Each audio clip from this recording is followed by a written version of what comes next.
Bismillahirrahmanirrahim. Alhamdulillahirabbil alamin. Salatu wassalamu ala sayyidina Maulana Muhammadin wa ala alihi wa sahbihi ajma'in. Rabbi anfa'na bima 'allamtana wa 'allimna ma yanfa'una warzuqna 'ilman yuqarribuna ilaika rabbal alamin. Allahumma faqihna fid din wa 'allimna ta'wil waftah 'alaina futuhal 'arifin bika ya rabbal alamin. Wala haula wala quwwata illa billahil 'aliyyil 'azim.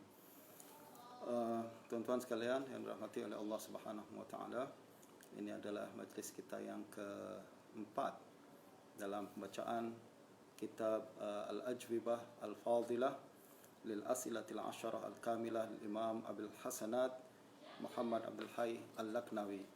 Dan majlis ini sekaligus adalah majlis yang terakhir penutupan sebelum untuk menyambut bulan suci Ramadan. Saya berpikir untuk mengganti buku yang lain untuk kita baca sepanjang bulan suci Ramadan.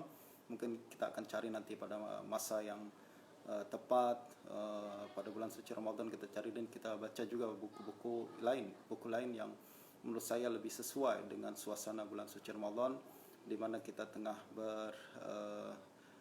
memfokuskan diri untuk beribadah dan mengisi bulan suci Ramadan dengan pelbagai aktiviti ibadah yang mendekatkan diri kita kepada Allah Subhanahu wa taala. Dan justru saya memaklumkan bahwa pembacaan kitab ini kita akan tangguhkan tangguhkan dulu sepanjang bulan suci Ramadan, dan insyaallah jika Allah mengizinkan pada masa yang lain kita akan coba untuk melanjutkan pembacaan kitab ini insyaallah. Namun begitu, saya merasa kita perlu untuk menghabiskan perbincangan kita yang telah kita mulakan apabila sebelum ini Imam Abdul Hayy Al-Laknawi tengah berbincang pada kitab kenaan dengan kepentingan untuk memastikan setiap hadis yang kita baca, dan beliau juga mengingatkan kita bahwa kewujudan sebuah hadis dalam sebuah kitab, terutama kitab-kitab fiqh, tidak menjamin bahwa hadis tersebut sahih.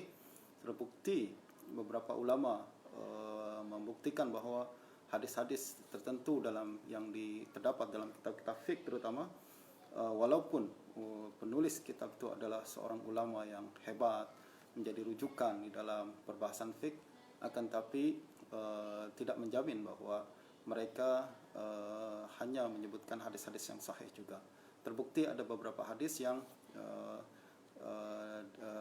sangat lemah, bahkan juga palsu, terdapat di dalam kitab-kitab mereka.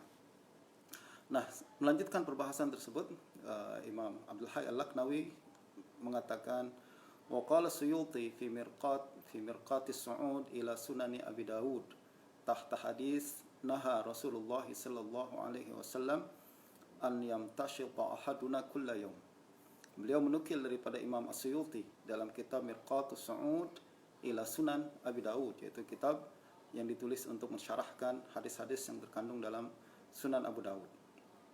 Beliau berbincang berkenaan dengan hadis yang diriwayatkan oleh Imam Abu Dawud, hadis sahih, naha Rasulullah sallallahu alaihi wasallam an yamtashita ahaduna kulla yawm. Rasulullah sallallahu alaihi wasallam melarang kita untuk menyisir rambut, menyikat rambut setiap hari. Dan Imam Suyuti berkata, fa in qulta nuqila annahu sallallahu alaihi wasallam kana yusarrihu lihiyatahu kulla yawmin marratain. Jadi kata Imam Suyuti, hadis ini adalah hadis sahih dan mengandungi larangan daripada baginda Nabi sallallahu alaihi wasallam untuk menyikat rambut setiap hari. Dan larangan tersebut, tuan-tuan, bukanlah seperti mana yang kita lakukan hari ini. Saya yakin setiap kita ingin keluar untuk kerja atau ingin belajar dan sebagainya, tentu kita perlu menyikat rambut agar tidak keluar dalam keadaan kusut. Akan tapi larangan ini adalah larangan untuk kita terlalu sangat ingin mempercantik diri, terlalu sangat menjaga penampilan sehingga melebihi kadar yang sepatutnya. Kalau sekedar untuk menjaga keadaan diri agar tidak terlihat kusut, itu adalah sunnah Nabi sallallahu alaihi wasallam. Baginda selalu menjaga penampilan baginda Nabi sallallahu alaihi wasallam dan selalu tampil di hadapan orang ramai dan di hadapan orang lain dalam keadaan yang paling sempurna, dan tidak pernah terlihat baginda Nabi sallallahu alaihi wasallam dalam keadaan yang kusut satu kali pun. Nah, larangan dimaksudkan untuk kita, untuk setengah daripada kita yang sikit-sikit ingin menyikat rambut. Tak boleh dia tengok cermin terus dia bercermin dan menyikat rambutnya. Jadi seolah-olah ada satu gangguan kejiwaan di mana dia perlu untuk selalu merasa diri tak confident, merasa diri tak percaya diri, atau dia memang suka bersifat narsis, iaitu ingin selalu melihat keadaan dirinya terlalu sempurna, dan ini yang dilarang. Kita tidak boleh terlalu obses dalam penampilan kita. Nah, kata Imam Suyuti apabila beliau menjelaskan perkara tersebut, kalau ada seseorang mengatakan, bukankah Nabi sallallahu alaihi wasallam diriwayatkan selalu menyikat lihya, menyikat janggutnya setiap hari 2 kali? Jadi ada orang bertanya, kalau Nabi sallallahu alaihi wasallam melarang dalam hadis ini untuk menyikat rambut setiap hari, bukankah ada hadis lain yang menunjukkan bahwa baginda Nabi sallallahu alaihi wasallam menyikat janggutnya 2 kali, seolah-olah bertentangan dengan hadis tersebut? Apa jawaban Imam Suyuti? Qultu lam aqif ala hadha bi isnad. Saya tidak menjumpai sanad untuk hadis tersebut. Hadis yang kedua, hadis yang mengatakan bahwa baginda Nabi sallallahu alaihi wasallam selalu menyikat janggutnya setiap hari 2 kali. Kata Imam Suyuti, saya tak jumpa sanad untuk hadis tersebut. Sebelum ni kita dah bincangkan bahawa apabila sebuah hadis tidak dijumpai sanad, bermakna hadis tersebut adalah palsu. Hadis tersebut tidak berasal daripada Nabi SAW, akan tapi dia adalah satu rekaan daripada orang-orang yang datang terkemudian. Nah, kata Imam Suyuti, hadis yang mengatakan bahawa baginda Nabi sallallahu alaihi wasallam menyikat janggut baginda 2 kali sehari, saya tak jumpai sanadnya. Walam ara man zakarahu illa al-Ghazali fil Ihya. Dan saya tak jumpa ulama yang menyebutkan hadis tersebut melainkan Imam Al-Ghazali dalam kitab Al-Ihya. Wala yakhfa ma fihi minal ahadits allati la asla laha. Dan kata Imam Suyuti, kita sama-sama tahu bahawa hadis-hadis yang tak ada asal sangat banyak di dalam Ihya Ulumuddin. Jadi ringkasnya, kata Imam Suyuti, hadis tersebut tak ada asal, tak ada ulama yang menyebutkan hadis tersebut melainkan Imam Al-Ghazali dalam Ihya. Dan kita sama-sama tahu dan masyhur bahawa di kalangan para ulama bahawa Ihya mengandungi hadis-hadis yang tidak ada asal, dan Ihya juga mengandungi hadis-hadis yang munkar dan palsu. Sedikit saya sebelum itu kita nampak betul bahawa Imam Abdul Hayy Al-Laknawi coba mengingatkan kita bahawa, sekali lagi, idea beliau yang sangat bernas dan sangat cantik adalah beliau menjelaskan bahawa kewujudan sebuah hadis dalam kitab-kitab besar. Sebelum ni beliau berbincang kenaan dengan kitab-kitab fiqh, walaupun ulama tersebut faqih, walaupun ulama tersebut hebat dalam wacana halal dan haram, kata Imam Suyuti, kata Imam Al-Laknawi, tidak bermakna hadis yang beliau sebutkan mesti sahih. Nah, sekarang beliau menyentuh berkenaan dengan Ihya Ulumuddin, dan seolah-olah beliau mengisyaratkan kepada kita bahawa termasuk juga hadis-hadis yang terdapat di dalam kitab-kitab tasawuf. Walaupun ulama yang menulis kitab tersebut tidak dinafikan sangat hebat di dalam bidang tasawuf, dan mereka pun rujukan yang sangat mu'tamad di dalam ilmu tasawuf, akan tapi tidak bermakna bahawa hadis yang beliau bawakan confirm sahih. Bahkan kita mesti berhati-hati dan waspada, sebab terdapat juga hadis-hadis yang palsu di dalam kitab-kitab tersebut. Nah, sedikit berbincang berkenaan dengan kitab Ihya Ulumuddin karangan Imam Hujjatul Islam Abu Hamid Al-Ghazali. Menurut saya kitab ini adalah kitab yang antara kitab yang sangat ajaib, kitab yang sangat menarik dan mengandungi banyak ilmu dan nasihat terutama yang diperlukan oleh seorang muslim, terutama bagi kita pada hari ini yang sangat haus berkenaan untuk dan sangat memerlukan kepada perspektif Islam di dalam menghadapi cabaran kehidupan global modern yang terkadang mengikis jiwa kemanusiaan kita. Kita perlukan spirituality, kita perlukan bimbingan, kita perlukan nasihat, dan antara kitab yang menurut saya sangat tepat dan sangat baik untuk kita jadikan rujukan adalah kitab Ihya Ulumuddin karangan Imam Al-Ghazali ini. Kitab ini sejak lama saya sudah baca dan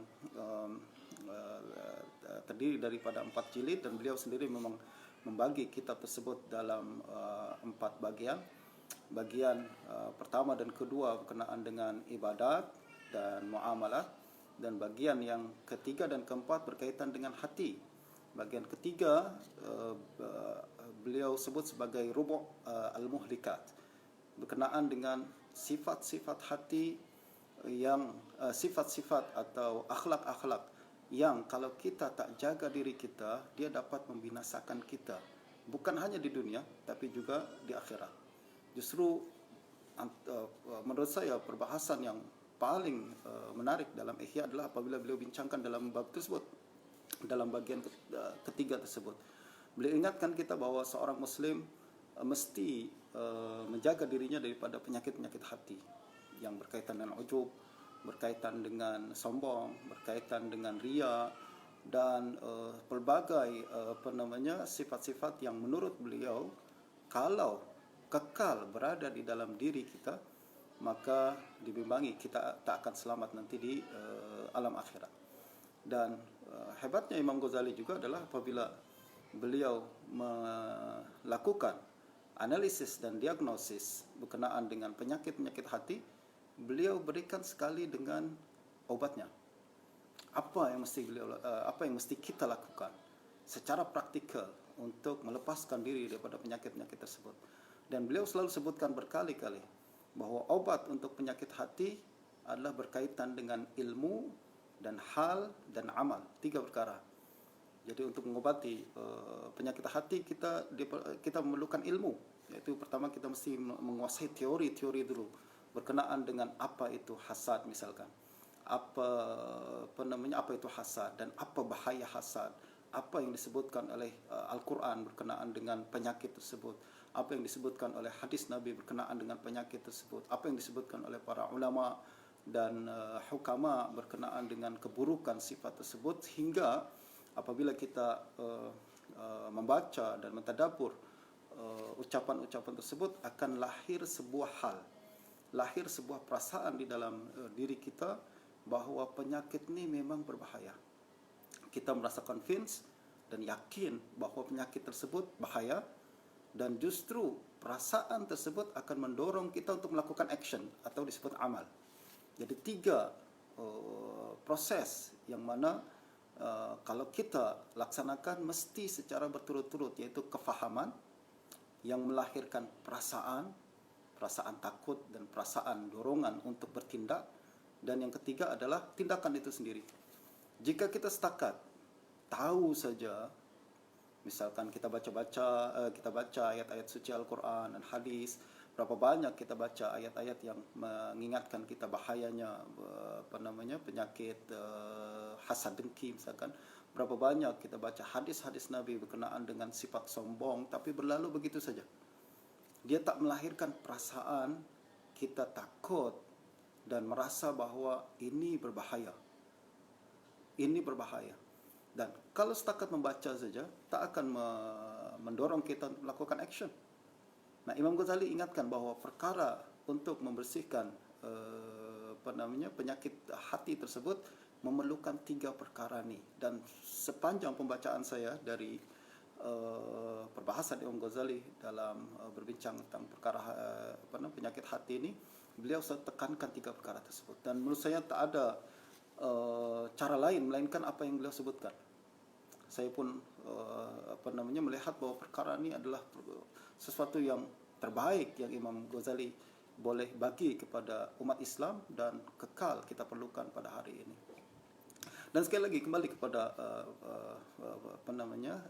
perbahasan penyakit hati. Sekali lagi Imam Ghazali memberikan formula yang sangat hebat dan betul, dan saya melihat bahwa perkara ini penting untuk saya ulas pada kesempatan kali ini. Berapa banyak kita misalkan kita mendengar kuliah, kita mendengar ceramah berkenaan dengan bahaya-bahaya penyakit tertentu, penyakit hati, tapi tetap macam tak ada perasaan takut, tak ada perasaan bimbang, apalagi ingin membersihkan diri kita daripada penyakit tersebut.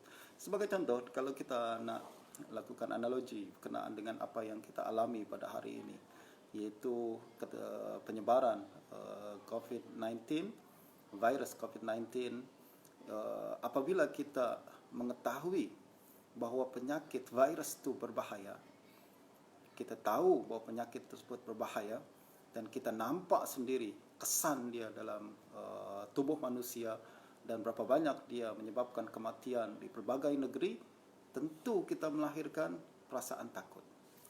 Dan perasaan takut tersebut akan mendorong kita untuk melakukan action. Antaranya adalah tidak keluar rumah misalkan. Dan sekarang apabila kita siapa yang mampu bertahan di dalam rumah, tidak keluar dan selalu membasuh tangan, menjaga kebersihan, adalah berpunca daripada pemahaman yang tepat. Pemahaman yang tepat yang masuk ke dalam hati lalu melahirkan kebimbangan, dan kebimbangan tersebut yang akan menahan dia daripada melakukan perkara-perkara yang dapat membawa dia kepada terjangkit penyakit tersebut. Sama juga apabila kita berbincang kenaan dengan penyakit hati.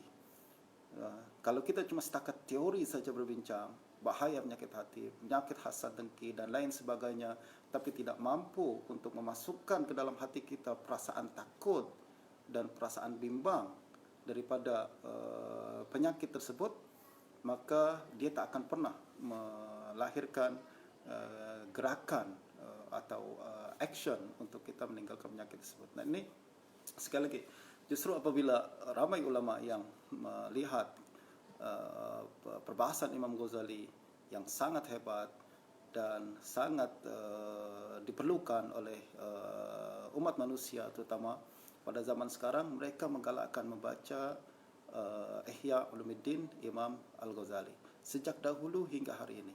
Bahkan di zaman moden, Syekh Muhammad Abdu, Mufti Mesir, pernah berpesan pada Syekh Jamaluddin Al-Afghani, Syekh Jamaluddin Al-Qasimi. Beliau seorang mujaddid, pembaharu ulama di Syria, untuk memberikan perhatian besar kepada Ihya Ulumuddin. Nah, sekembalinya Syekh Jamaluddin Al-Qasimi ke Syria, ke Damsyik, beliau meringkas kitab Ihya dalam sebuah kitab tertentu yang disebut Mau'izatul Mu'minin. Dan sekali lagi memang, walaupun kita mengatakan bahawa Ihya Ulumuddin adalah kitab yang mahakarya hebat Imam Al-Ghazali, tentu untuk kita sampaikan mesej beliau ke zaman sekarang diperlukan sebuah modifikasi agar bahasa beliau difahami oleh kalangan kita. Agar sebab orang zaman dahulu apabila dia berbicara, dia akan menggunakan kaedah-kaedah yang difahami oleh zaman dia. Dan tentulah untuk zaman sekarang kita ada tradisi dan cara komunikasi yang berbeza. Justru diperlukan sebuah usaha untuk mentransfer ilmu tersebut kepada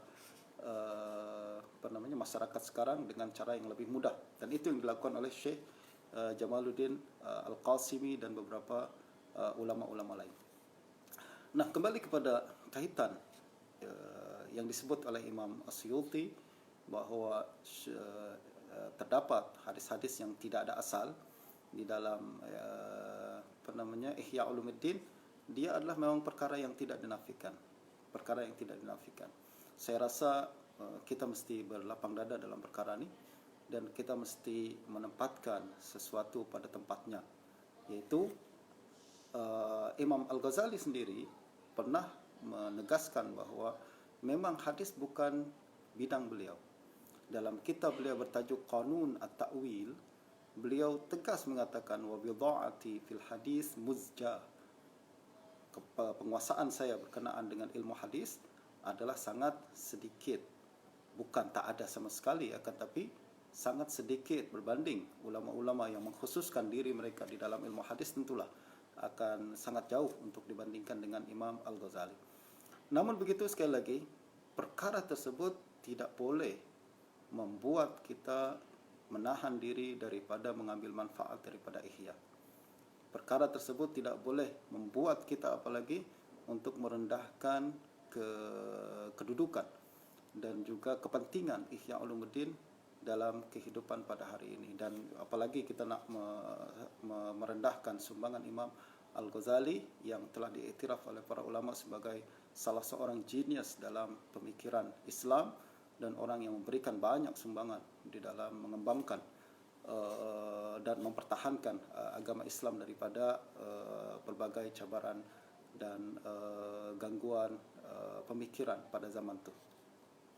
Nah, Imam Ghazali apabila dia mengatakan saya tidak memiliki kepakaran dalam hadis, ini menunjukkan bahwa beliau mengiktiraf bahwa ini adalah bukan bidang beliau.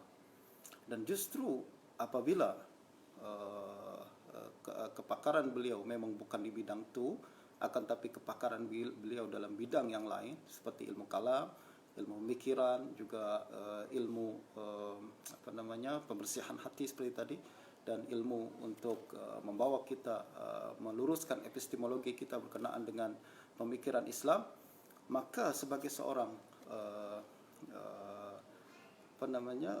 kalangan akademik yang objektif, kita mau tidak mau akan mesti menempatkan kedudukan beliau pada tempatnya. Sekali lagi, apabila berkaitan dengan ilmu-ilmu yang menjadi kepakaran beliau, ambil. Akan tapi apabila berkaitan dengan ilmu-ilmu yang beliau sendiri katakan bukan kepakaran beliau, maka kita mesti merujuk kepada pakar yang lebih pakar dalam perkara tersebut. Dan perkara ini sama sekali tidak merendahkan Imam Al-Ghazali dan sama sekali tidak menurunkan darjat beliau. Nah, itu yang kemudian dilakukan oleh para ulama. Dan saya nampak ramai ulama terdahulu yang mentakhrij karya-karya Al-Ghazali. Selain Ihya misalkan, Imam Ghazali menulis kitab Al-Wasit, sebuah kitab fiqh dalam mazhab Syafi'i dan antara kitab yang menjadi rujukan hingga hari ini. Dan hadis-hadis yang terkandung dalam kitab Wasit telah dikomen dan ditakhrij oleh Imam Abu Amr Ibn Salah, seorang ulama mazhab Syafi'i di Syam. Beliau mentakhrij dan juga memberikan komentar berkenaan dengan status hadis-hadis yang disebutkan oleh Imam Ibn Salah. Ya, Imam Ibn Salah sering berkali-kali mengatakan bahwa hadis yang beliau sebutkan tidak sahih, sebagiannya tidak ada asal, sebagiannya palsu dan lain sebagainya. Nah, berkenaan dengan berkenaan dengan kitab Ihya sebagai sebuah mahakarya dan magnum opus Imam Al-Ghazali, ramai para ulama juga yang memberikan perhatian berkenaan dengan hadis-hadis yang terkandung dalam kitab ini. Antara yang paling terkenal adalah Imam Zainuddin Al-Iraqi, guru Imam Ibn Hajar, yang membuat kajian takhrij berkenaan dengan hadis-hadis yang terdapat di dalam kitab Ihya Ulumuddin. Dan sama seperti Imam Ibn Salah, beliau berkali-kali menyebutkan beberapa hadis yang hadis-hadis yang memang tak ada asal, dia akan katakan tak ada asal, dan kalau sahih dia akan katakan sahih. Bagi saya tentuan, sekiranya Imam Al-Ghazali hidup pada hari ini, kemudian beliau melihat sendiri bahwa Imam Al-Iraqi dan ramai ahli hadis yang lain memberi khidmat kepada Ihya Ulumuddin dengan melakukan kajian takhrij seperti itu, saya sangat yakin Imam Ghazali tak akan marah. Malah sebaliknya, beliau akan berterima kasih dan beliau akan menunjukkan kesyukuran kepada orang yang melakukan tersebut. Sebab jangan bayangkan Imam Al-Ghazali seperti kita yang dipenuhi dengan hawa nafsu, seperti kita yang melihat kritikan sebagai sebuah penghinaan. Akan tapi Imam Ghazali adalah orang yang mengajarkan kita untuk membersihkan hati, orang yang mengajarkan kita pentingnya untuk merujuk kepada authority, kepentingan untuk merujuk kepada pakar dalam setiap bidang. Nah, justru apabila beliau melihat dengan memahami kepribadian dan keilmuan beliau seperti ini dan pemahaman beliau seperti itu, saya sangat-sangat yakin 100% bahwa beliau akan sangat berterima kasih kepada orang-orang yang melakukan takhrij terhadap kitab Ihya Ulumuddin tersebut. Dan beliau tak akan marah, jauh sekali daripada marah. Sekali lagi beliau akan sangat-sangat berterima kasih. Dan bagaimana tidak, saya melihat bahwa inilah akhlak beliau. Dan ini juga yang beliau ambil daripada guru-guru beliau. Dan saya teringat apabila berkenaan dengan salah seorang guru daripada guru Al-Ghazali, yaitu Imam Abu Muhammad Abdullah bin Yusuf Al-Juwaini. Beliau adalah ayah bagi Imam Abdul Malik bin Abdullah bin Yusuf Al-Juwaini, yaitu Imam Abul Ma'ali, Imamul Haramain. Imamul Haramain adalah guru Imam Al-Ghazali. Nah, ini kita bincang berkenaan dengan ayah daripada Imamul Haramain, yaitu Imam Abu Muhammad Al-Juwaini. Beliau meninggal dalam tahun 438 Hijrah. Dan beliau hidup sezaman dengan seorang pakar hadis juga bermazhab Syafi'i seperti Imam Abu Muhammad Al-Juwaini. Yang kita bincangkan, dia adalah seorang ulama bermazhab Syafi'i dan berakidah Asy'ari yang hidup di Naisabur pada abad ke-5 Hijrah. Dan beliau hidup sezaman dengan Imam Al-Baihaqi, Abu Bakar Ahmad bin Hussein Al-Baihaqi. Beliau meninggal pada tahun 458 Hijrah. Nah, pada satu ketika Imam Abu Muhammad Al-Juwaini menulis sebuah kitab bertajuk Al-Muhit. Dan kitab ni beliau proyeksikan akan menjadi sebuah kitab yang berlepas daripada taklid mazhab dan hanya merujuk kepada hadis Nabi sallallahu alaihi wasallam saja. Walaupun beliau seorang ulama Syafi'i sangat besar dan menjadi rujukan nombor satu di Naisabur pada hari itu, beliau ada keinginan untuk saya nak tinggalkan taklid dan saya akan merujuk hanya kepada hadis-hadis dan sunnah Nabi sallallahu alaihi wasallam saja. Justru beliau kemudian menulis sebuah kitab yang bertajuk tadi Al-Muhit. Apabila beliau menulis jilid pertama selesai, Imam Al-Baihaqi mendapat tahu projek tersebut. Beliau lalu mencari macam mana caranya untuk mendapatkan kitab karangan Imam Abu Muhammad Al-Juwaini. Akhirnya Imam Baihaqi mendapatkan satu naskah daripada buku tersebut dan beliau baca, akan tapi beliau mengatakan sangat kecewa dengan kandungan buku tersebut. Lalu kemudian beliau menulis surat kepada Imam Abu Muhammad Al-Juwaini, sebuah surat teguran, tuan-tuan. Dan surat tersebut masih kekal untuk kita baca pada hari ini. Dan saya tengok sudah dicetak dengan tajuk Risalah Imam Abu Bakar Al-Baihaqi ila Imam Abu Muhammad Al-Juwaini. Risalah tersebut, surat tersebut cukup panjang. Intinya adalah Imam Al-Baihaqi menyebutkan kritikan beliau kepada Imam Abu Muhammad Al-Juwaini. Tapi kritikan yang dibuat oleh Imam Baihaqi sangat-sangat beradab, sangat sopan, dengan kalimat yang sangat halus tapi tepat. Dan ini adab yang sebenar, tuan-tuan. Adab yang sebenar adalah bukan kita diam atas kesalahan, kita membiarkan kesalahan. Akan tapi adab yang sebenar adalah kita perbetul kesalahan, akan tapi dengan cara yang sopan, cara yang tepat. Tak perlu kita menengking kalau kita boleh berbisik. Tak perlu kita mencela kalau kita boleh sekedar menegur. Dan ini yang dilakukan oleh Imam Al-Baihaqi dalam kitab tersebut kepada imam besar yang ada di Naisabur pada hari itu. Intinya adalah Imam Baihaqi mengatakan kepada Imam Abu Muhammad Al-Juwaini, beliau mengatakan, apabila saya mendengar bahawa Tuan Guru, Tuan Syekh ingin menulis sebuah kitab yang hanya merujuk kepada hadis Nabi sallallahu alaihi wasallam, saya sangat-sangat gembira. Beliau berkata, saya sangat jarang mendengar ada seorang faqih yang ingin kembali kepada hadis. Pada zaman itu, tuan-tuan, adalah zaman di mana berlaku pemisahan antara Ahlul Fiqh dan Ahlul Hadis. Nanti kita akan bincang selepas ini. Yaitu Ahlul Fiqh seolah-olah memandang Ahlul Hadis sebagai kalangan yang tak pandai menganalisis dan hanya mentaklid saja. Dan pada masa yang sama Ahlul Hadis sering kali memandang Ahlul Fiqh sebagai kalangan yang suka meninggalkan hadis Nabi dan melakukan perkara-perkara yang tidak terdapat nas pada perkara tersebut. Intinya sekarang, kata Imam Baihaqi apabila saya mendengar bahwa Syekh Imam Abu Muhammad Al-Juwaini ingin menulis sebuah kitab yang hanya merujuk kepada hadis dan tidak mentaklid kepada sesiapa, saya sangat gembira. Dan Tuan Imam sendiri tahu, kata Imam Baihaqi, bahwa saya sejak kecil lagi memang fokus saya kepada ilmu hadis. Dan memang Imam Baihaqi kita sama-sama kenal siapa beliau.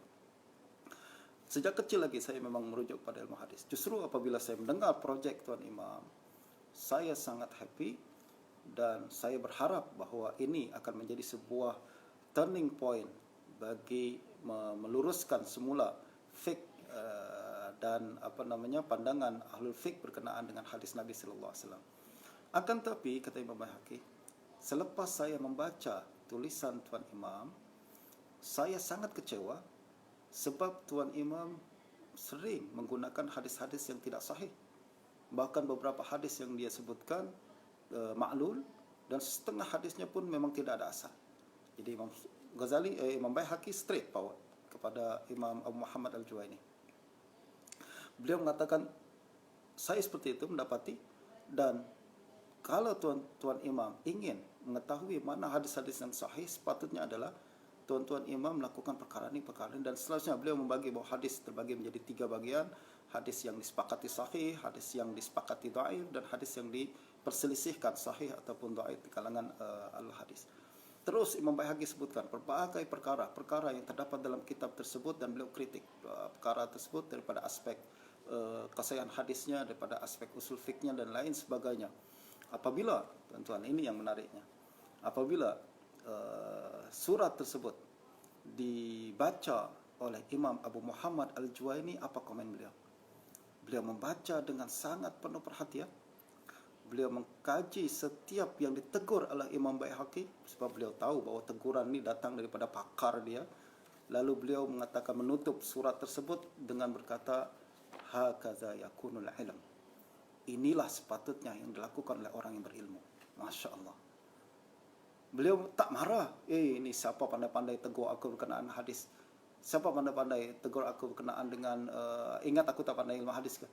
Tak. Akan tapi apa yang ditunjukkan oleh Imam Abu Muhammad Al-Juwaini adalah beliau menerima teguran tersebut sebab lahir daripada seorang pakar yang menjadi rujukan dalam hadis, dan yang penting lagi adalah dilaksanakan dan disampaikan teguran tersebut dengan sopan. Sampaikan teguran tersebut dengan hikmah. Hikmah sekali lagi dan sopan sekali lagi, bukan dengan makna kita membetulkan membiarkan kesalahan ataupun berpura-pura untuk mengikuti kesalahan tersebut. Tak. Akan tapi adab yang sebenar adalah apabila kita tegur perkara tersebut, meluruskan apa yang salah dengan cara yang hikmah, dengan cara yang penuh kesopanan, dan sekali lagi tidak bertentangan dengan ketegasan. Nah, apa respon daripada Abu Muhammad Al-Juwaini? Dua-dua orang ni ternyata tuan-tuan, Imam Al-Baihaqi menunjukkan sebuah tauladan bagaimana menegur, dan pada masa yang sama Imam Abu Muhammad Al-Juwaini menunjukkan kepada kita bagaimana menerima teguran. Dan Abu Muhammad selepas menerima teguran Imam Al-Baihaqi, beliau cancel projek tersebut dan tak jadi melanjutkan, tak meneruskan projek penulisan kitab Al-Muhit. Kembali kepada Imam Al-Ghazali, saya mengatakan bahawa ini yang berlaku pada ulama Nisabur. Imam Al-Ghazali belajar daripada ulama Nisabur. Beliau hadir dan rapat dengan ulama-ulama Nisabur, terutamanya kepada Imamul Haramain, dan Imamul Haramain adalah anak Imam Abu Muhammad Al-Juwaini. Beliau mewarisi keilmuan ayahnya, beliau juga mewarisi hal, akhlak dan kesalehan ayahnya, dan Imamul Haramain adalah murid Imam Baihaqi. Justru ini suasana keilmuan yang ada di Nisabur pada hari itu. Dan dari sinilah Imam Al-Ghazali mengambil ilmunya, mendidik jiwanya, dan justru kalau kita memahami perkara tersebut, saya yakin apabila Imam Al-Ghazali melihat berbagai ulama, ramai ulama yang mengkritik beliau dalam bidang hadis, respon beliau adalah seperti respon Abu Muhammad Al-Juwaini. Dan beliau akan menerima teguran tersebut dan berterima kasih kepada siapa yang telah berkhidmat kepada kitab tersebut. Pada masa yang sama tuan-tuan, jangan sekali-kali melihat apa yang dilakukan oleh Imam Al-Iraqi apabila beliau mentakhrij Ihya sebagai sebuah usaha untuk meruntuhkan Ihya. Jauh sekali. Bukan itu objektif Imam Al-Iraqi. Bukan itu kehendak Iraqi apabila menulis kitab tersebut. Jangan bayangkan Iraqi juga seperti kita, yang penuh dengan hawa nafsu, yang tidak boleh membezakan antara kritikan dengan usaha menjatuhkan.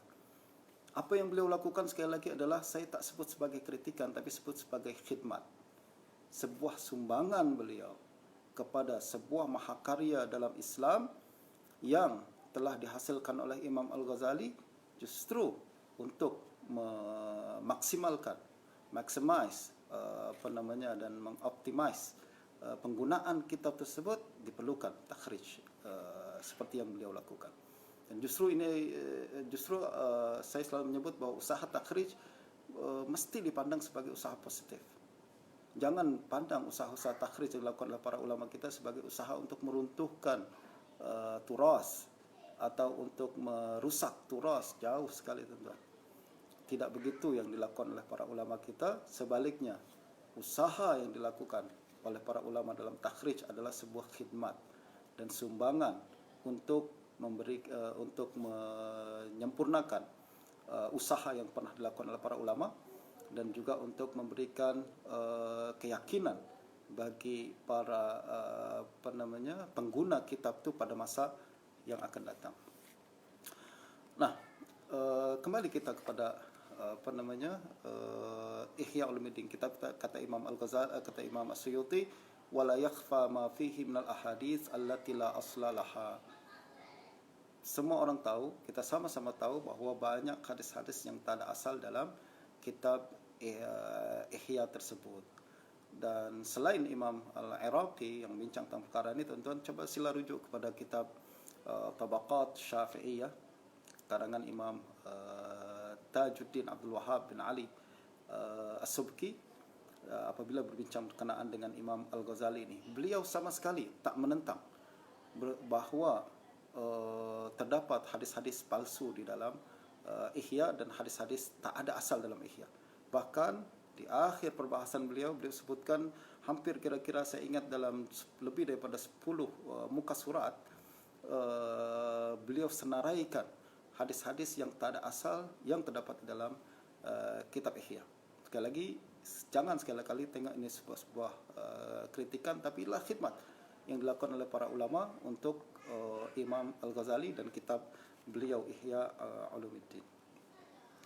Kita lanjutkan perbahasan ke Imam Abdul Hayy Al-Laknawi. Fa in qulta fama baluhum awradu fi tasanifihim al-ahadits al-mawdu'ah ma'a jalalatihim wa nabahatihim wa lima lam yanqudul asanid ma'a sa'ati ilmihim. Jadi kalau kita mengatakan dalam kitab besar fiqh kadang mengandungi hadis palsu, dalam kitab tasawuf yang besar kadang mengandungi hadis palsu, mungkin akan ada pertanyaan. Pertanyaan itu beliau huraikan di sini. Kalau ada orang bertanya, kenapa para ulama tersebut menyebutkan dan menceritakan hadis-hadis palsu di dalam kitab mereka, padahal mereka sangat mulia, sangat tinggi ilmunya? Kenapa mereka tidak mengkaji sanad dengan ilmu yang mereka miliki tersebut? Jadi ini soalan kita juga, soalan yang mungkin lahir dalam kepala kita. Ulama ni besar, imam seperti Imam Al-Ghazali, Imam Rafi'i sebelum ni, dan Imam penulis kitab Al-Hidayah, mereka ulama hebat, keilmuan mereka tinggi. Tapi kenapa ada hadis palsu dalam kitab mereka? Adakah mereka tidak melakukan kajian, kritik, sanad berkenaan dengan hadis tersebut? Apa jawaban Imam Abdul Hayy Al-Laknawi? Qultu lam yuridu ma awradu ma'al ilmi biqaunihi mawdu'an. Saya menjawab, mereka tidak menyebutkan hadis-hadis tersebut dengan keadaan mengetahui bahwa hadis itu palsu. Jangan kita sama sekali berpandangan bahwa mereka sengaja memasukkan hadis-hadis palsu, mustahil. Mereka kalau tahu, mereka akan tak akan sebutkan. Akan tapi bal zannuhu marwiyan. Mereka menyebutkan hadis itu sebab menyangka bahwa hadis itu diriwayatkan. Mereka cuma tahu bahwa hadis ini ada orang riwayatkan seperti ini. Justru saya sebutkan dalam kitab ini. Wa ahalu naqdal asanid ala nuqadil hadis. Mereka hanya menyebutkan bahwa hadis ini diriwayatkan, lalu mereka menyerahkan kajian berkenaan dengan kritikan hadis kepada pakar hadis. Likaunihim agnauhum 'anil kashfil hasis id laisa min wazifatihim al-bahsu an kaifiyati riwayatil akhbar, innama huwa min wazifati hamalatil athar. Kata Imam Al-Laknawi, yang mereka lakukan hanya sebutkan hadis tersebut, lalu mereka serahkan kepada pakar hadis untuk menilai hadis tersebut, sebab bukan tugasan faqih menilai hadis dan juga bukan tugasan seorang ahli tasawuf untuk menilai hadis. Mereka akan sebutkan saja, saya dengar hadis seperti ini, saya sebut dalam kitab ini. Dan yang menilai hadis dan menentukan kesahihan hadis, saya serahkan kepada pakarnya untuk menilai kandungan hadis tersebut. Falikulli maqamin maqal walikulli fannin rijal. Ini sangat hebat daripada Imam Al-Laknawi. Setiap ucapan ada tempatnya dan setiap kajian ada tokohnya. Jadi ini yang selalu saya tekankan kepada sahabat-sahabat saya, bahwa tak ada semua orang yang menguasai semua ilmu. Mustahil ada semua orang mengetahui semua ilmu. Kalaupun dia menguasai banyak ilmu, maka mesti ada sesuatu yang dia tak kuasai. Dan perkara ini disebutkan oleh Imam Al-Zahabi dalam kitab Tazkiratul Huffaz. Beliau mengatakan berapa ramai ahli fiqh yang tidak mengetahui hadis, berapa ramai ahli hadis yang tidak mengetahui fiqh. Dan ada orang yang pakar dalam qiraat tidak pakar dalam hadis, dan ada yang pakar hadis sering silap apabila berbincang berkenaan dengan qiraat. Justru apa yang beliau ingin tekankan di sini tentu adalah satu idea juga yang menurut saya terbaik yang ingin disampaikan oleh Imam Al-Laknawi adalah kita dalam Islam ni kita jangan ingin menjadi one man show. Kita jangan ingat bahwa Islam hanya boleh bergantung kepada satu orang saja. Tak. Islam kuat karena kita berbeza-beza. Karena kita ada pelbagai kepakaran yang berbeza-beza yang kemudian disatukan untuk sama-sama menyumbang kepada agama Islam. Justru silap apabila pada zaman sekarang kita nampak setengah pelajar yang baru belajar berkenaan dengan satu bidang ilmu merasa bidang ilmu yang beliau kaji itulah yang terbaik, yang lalu merendahkan ilmu-ilmu yang lain. Kita sering nampak orang yang belajar hadis merendahkan orang yang belajar fiqh. Kita boleh nampak orang yang belajar fiqh merasa bahwa ilmu hadis itu tak penting. Dan kita boleh nampak bahwa orang yang berbincang tentang ilmu tasawuf seolah-olah memandang negatif setiap orang yang mengkaji ilmu hadis. Ini adalah pandangan kekanak-kanakan menurut saya yang tidak matang dan pandangan yang tidak sepatutnya kita kembangkan pada zaman ini.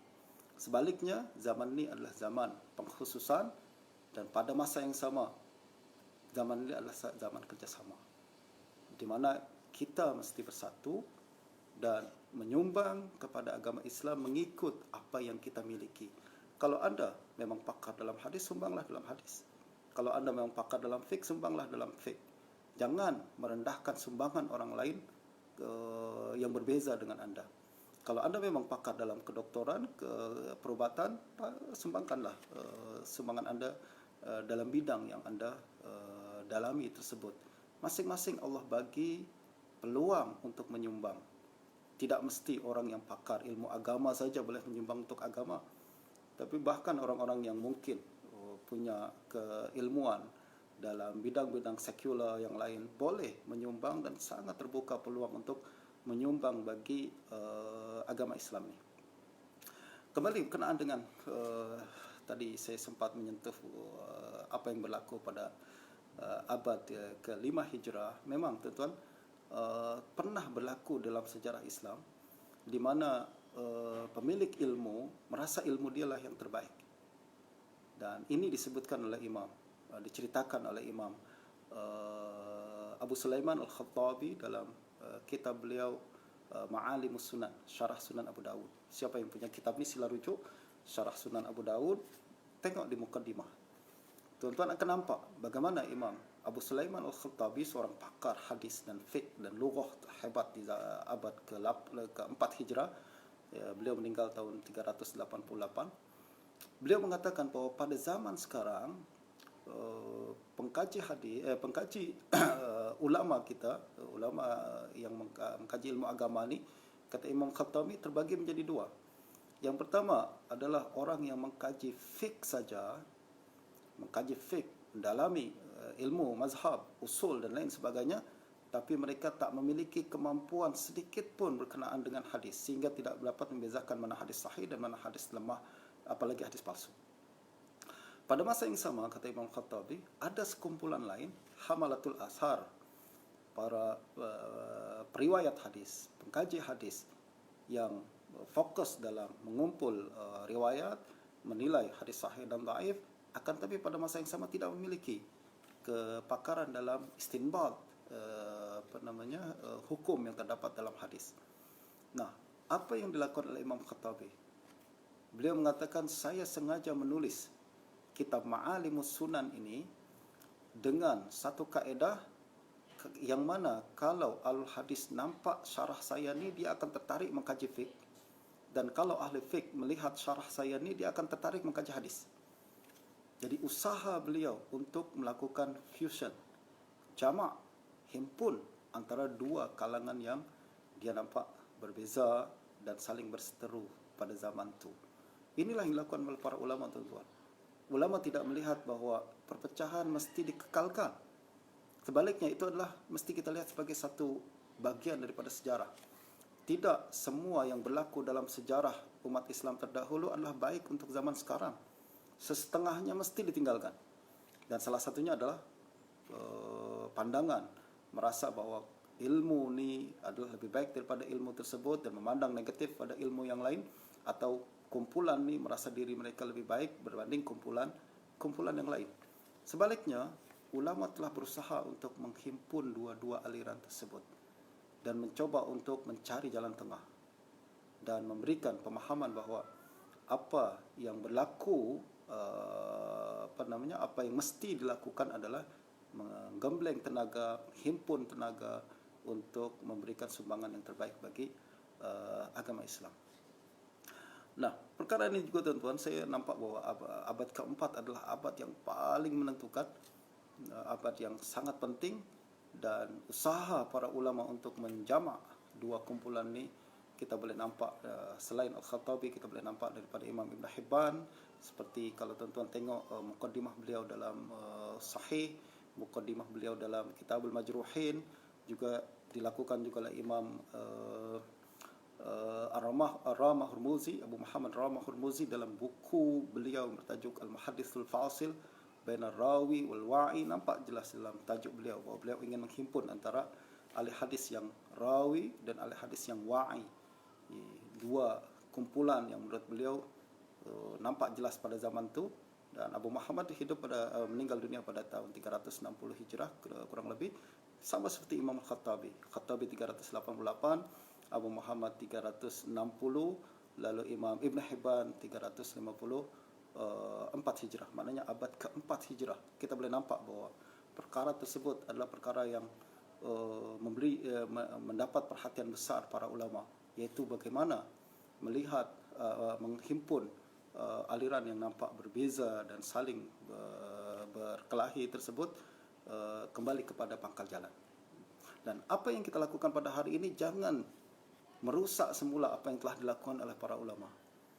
Mereka telah memberikan yang terbaik untuk menghimpun dua aliran tersebut. Janganlah kita datang pada hari ini kemudian mencoba memecahkan semula apa yang telah coba dihimpun oleh para ulama tersebut. Dan saya teringat, tuan-tuan, sekali lagi, Saya teringat sekali lagi, jika kita nak ingin ambil pengajaran daripada sejarah, pernah berlaku di sejarah umat Islam, bagaimana satu orang yang ingin menjadi one man show, dan apa yang beliau lakukan akhirnya membawa musibah terbesar dalam sejarah. Saya merujuk kepada peristiwa yang berlaku di abad ke-7 Hijrah, ke abad ke-7 Hijrah. Ada seorang sultan bernama Khwarizm Shah yang mencoba untuk menguasai seluruh negara-negara Islam. Sama-sama kita tahu, tuan-tuan, negara Islam dahulunya adalah sebuah empire yang sangat besar yang dihimpun secara simbolik oleh seorang khalifah Abbasiyah yang ada di Baghdad. Namun pada masa yang sama, kekuasaan dipecah-pecah kepada sultan-sultan lokal, penguasa-penguasa lokal yang disebut sebagai sultan atau raja. Misalkan di Syam ada sultan sendiri, di Mesir ada sultan sendiri, di Khurasan ada sultan sendiri, di negeri-negeri yang lain ada sultan-sultan sendiri. Akan tapi mereka dihimpunkan secara simbolik oleh Khalifah Abbasiyah yang ada di Baghdad. Nah, pada abad ke-7 Hijrah ada seorang sultan bernama Khwarizm Shah. Beliau ingin menjadi satu-satunya sultan. Justru apa yang beliau lakukan, beliau merampas semua kekuasaan sultan-sultan yang lain. Sultan-sultan yang lain dirampas, dan sultan tersebut, sultan-sultan penguasa-penguasa lokal tersebut dibunuh ataupun dipenjara dan lain sebagainya. Dan sampai satu tahap dialah satu-satunya sultan pada zaman tersebut, satu-satunya penguasa Islam. Dan beliau bahkan pernah datang dengan pasukan yang sangat hebat ke Baghdad untuk merampas khilafah.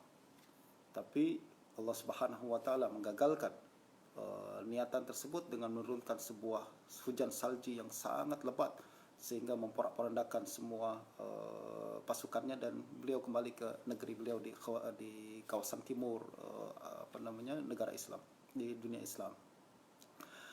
Apa yang berlaku kemudian, tuan-tuan?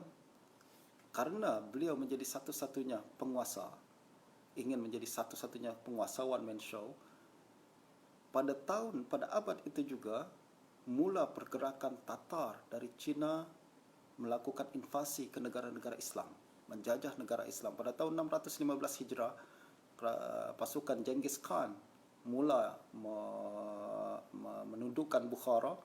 Kemudian pada tahun yang sama beliau pindah ke Samarkand. Kemudian satu tahun berikutnya ke negeri-negeri yang lain dan merampas negeri-negeri tersebut. Setiap kali datang ke satu negeri, dia akan bunuh ribuan penduduknya dan juga membakar negeri tersebut.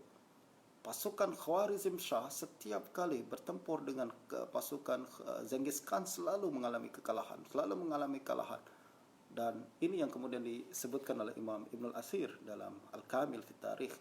Kesalahan Khwarizm Shah adalah ketika dia rebut dan bunuh penguasa-penguasa Islam yang lain. Seandainya penguasa Islam yang lain masih hidup, akan banyak yang akan boleh menahan pergerakan Tatar tersebut, pergerakan Mongol tersebut.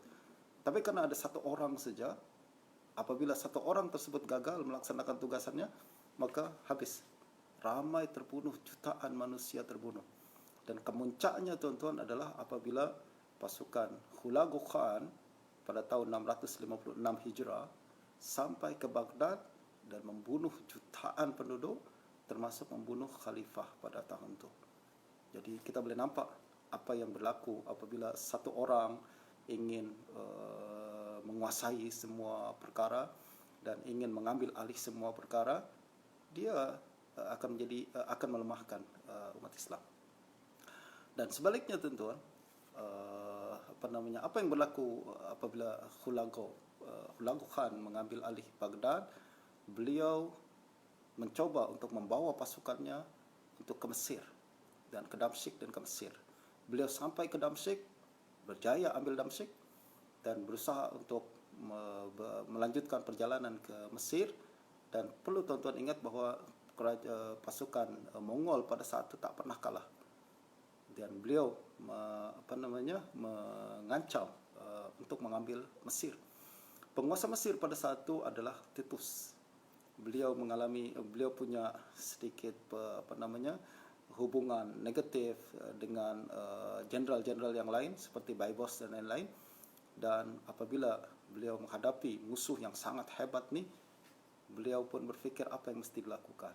Akhirnya beliau berdamai dengan musuh-musuhnya yang semula bermusuhan. Beliau berdamai semula dan beliau minta pandangan seorang ulama besar mazhab Syafi'i, yaitu Imam Izzuddin bin Abdus Salam, apa yang mesti dibuat. Imam Izzuddin bin Abdus Salam tegas mengatakan, keluar, hadapi mereka, musuh tersebut, ana admanu lakum minallahi nasr. Saya jamin menang. Saya jamin menang. Masya Allah, tegasnya Imam Izzuddin bin Abdus Salam. Akhirnya Titus bekerjasama melakukan perdamaian dengan musuh-musuh politik beliau, lalu sama-sama menghadapi musuh besar yang akan datang ke Mesir. Beliau bawa pasukan ke satu tempat bernama Ain Jalut, dan berlakulah satu pertempuran bersejarah antara pasukan Islam yang dipimpin oleh Titus dan Qutus dan Baibars, dan juga pasukan Mongol yang dipimpin oleh Hulagu. Dalam sejarah pertama kali itulah Mongol mengalami kekalahan. Niat mereka untuk merampas Mesir terbantut, bahkan mereka terpaksa keluar daripada Syam. Mereka melepaskan Damsyik, mereka melepaskan Halab. Tengok tuan-tuan, bagaimana sejarah mengajarkan kita bahwa kita mesti bahwa Islam ini kuat dengan perbezaan. Islam ini dipertahankan dengan kerjasama, bukan dipertahankan dengan satu orang yang ingin menunjukkan bahwa dia adalah salah satu-satunya orang yang paling hebat, dan kumpulannya adalah satu-satunya kumpulan yang paling memberikan sumbangan terbesar bagi Islam. Ini juga kemudian kita diingatkan oleh Imam Abdul Hayy Al-Laknawi. Ada orang pakar fiqh, ada orang pakar hadis, ada pakar ilmu kalam, ada pakar tasawuf, bukan untuk berkelahi dan berbeza pandangan dan merendahkan satu sama lain. Akan tapi mereka diciptakan berbeza-beza untuk memberikan sumbangan yang berbeza-beza dan berkuat memberikan sumbangan yang berlainan untuk sama-sama menegakkan agama Allah Subhanahu wa taala. Saya rasa masa saya sudah berakhir pada saat ini, dan sekali lagi mohon maaf atas kesilapan yang mungkin terdapat dalam ucapan saya, dan mudah-mudahan bermanfaat. Paling penting